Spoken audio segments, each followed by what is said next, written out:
Donc, rebonjour tout le monde. Je vous ai parlé sur la vidéo précédente de la Porta Borzari. Maintenant, je vais vous parler de la Porta Leoni, la porte Leoni. Donc, avec la porte Borzari, l'une des deux grandes portes romaines de Vérone encore visible aujourd'hui.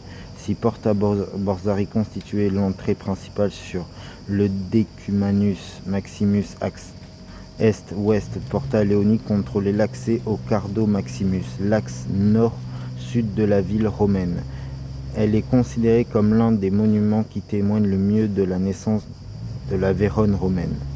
La naissance de la Vérone romaine vers 49 avant Jésus-Christ, après que Jules César accorda la citoyenneté romaine aux habitants de la Gaule transpadane, Vérone fut entièrement réorganisée selon le modèle des villes romaines. Une nouvelle enceinte fortifiée fut construite dans la boucle de l'Adige. Les deux portes principales furent édifiées en même temps. Porta Borzari à l'ouest, Porta Leoni au sud-est. Les fondations de Porta Leoni sont directement liées à celles des remparts, preuve que l'ensemble fut conçu comme un projet unique, une porte stratégique.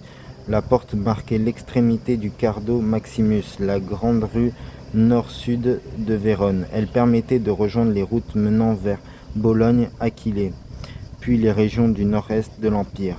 Tous les voyageurs, commerçants, soldats et fonctionnaires entrant par cet axe devaient franchir cette porte. Son architecture d'origine, à la fin du 1er siècle avant Jésus-Christ, Porta Leoni était un véritable ouvrage militaire. Elle comprenait une enceinte carrée d'environ 17 mètres de côté, une cour intérieure où les voyageurs étaient contrôlés, deux grandes arches d'entrée, deux façades opposées, deux imposantes tours polygonales tournées vers la campagne, des galeries à l'étage pour les gardes.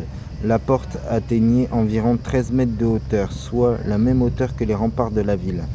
La transformation sous l'Empire. Au 1er siècle après Jésus-Christ, probablement sous l'empereur Claude, la porte fut embellie comme Porta Borzari. Sa structure en briques reçut un élégant parement de pierre calcaire blanche de Vérone. La façade comprenait des colonnes, des frontons triangulaires, des fenêtres cintrées, une grande exèdre décorative dans sa partie supérieure, probablement ornée de statues. Bon, là on les voit pas, hein. Elles ont dû être enlevées. Cette rénovation traduisait la prospérité de Vérone et son importance dans le nord de l'Italie romaine. L'inscription fondatrice. L'un des éléments les plus précieux de Porta Leoni est une inscription latine gravée sur la porte. Elle mentionne les 4 magistrats, Quatuori, responsables de la construction des remparts, portes, égouts de la ville. Les historiens considèrent souvent cette inscription comme l'acte de naissance officiel de la Vérone romaine, car elle témoigne l'organisation municipale de la cité de ses fondations.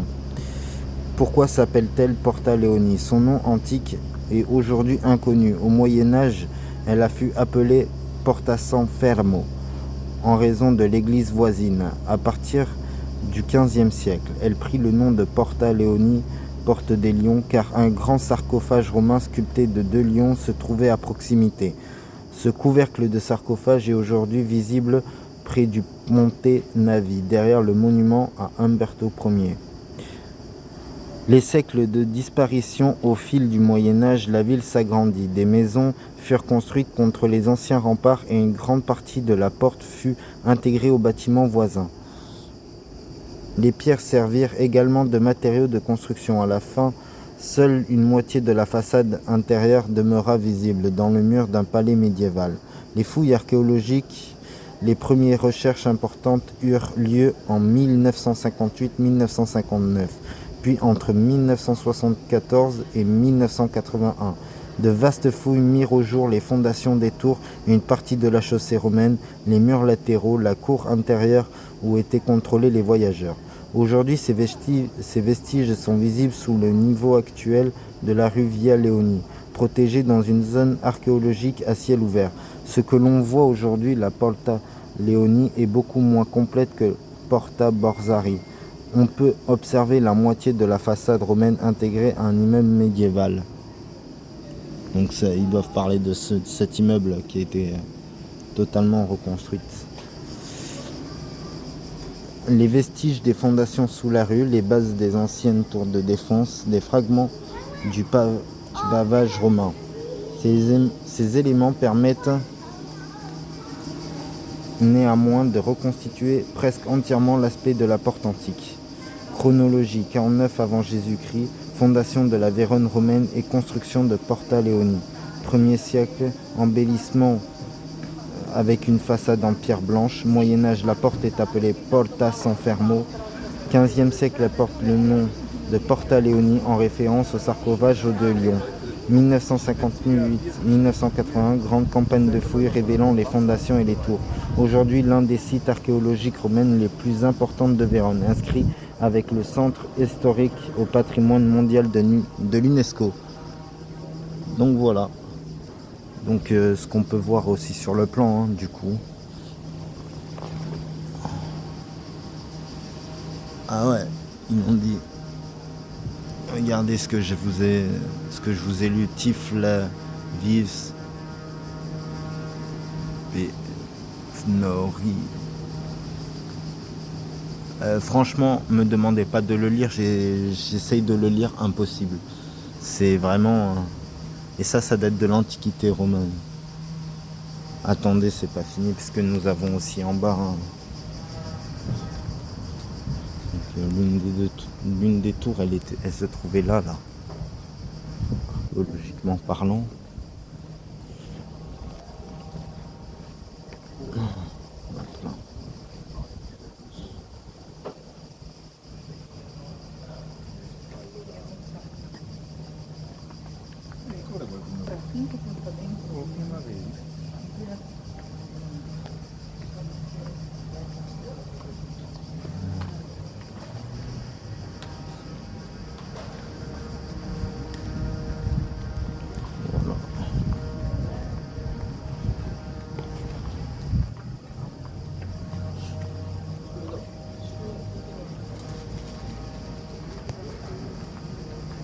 Bon, je peux pas vous montrer plus que ce que je vous montre. Malheureusement, comme vous voyez, c'est fermé. Mais voilà un peu. Et là, on va voir les anciens piliers romains. Regardez comment c'était bien fait à l'époque. Donc voilà un peu l'histoire de la porte Leoni et de ses façades, enfin de ce qu'il y avait à l'intérieur. Voilà. Je vous remercie et je vous dis à une prochaine vidéo pour la suite. C'est une surprise comme d'habitude. Vous allez voir que ça peut être pas mal. N'hésitez pas à vous abonner, n'hésitez pas à commenter et à partager mes vidéos. Et n'hésitez pas à aimer mes vidéos.